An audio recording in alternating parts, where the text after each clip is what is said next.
இறை மக்களே, 2000 ஆண்டுகளுக்கு முன்பதாக வார்த்தை ஒன்று வடிவம் கொண்டு வானிலிருந்து வந்தது. வார்த்தை எவரும் பணிந்து போற்றும் பால உருவம் கொண்டது. தீர்க்கதரிசி தெரிந்து கொண்ட தேவ உருவம் வந்தது. மார்க்கம் ஒன்று மனிதர்க்கான மண்ணில் வந்து பிறந்தது.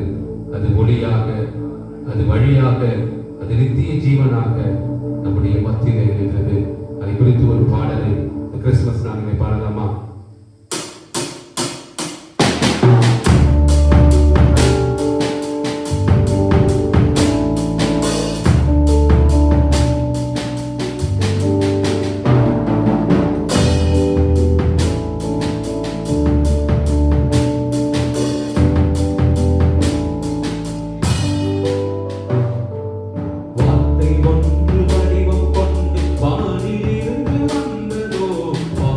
எவரும் பணிந்து போற்றும் பால உருவம்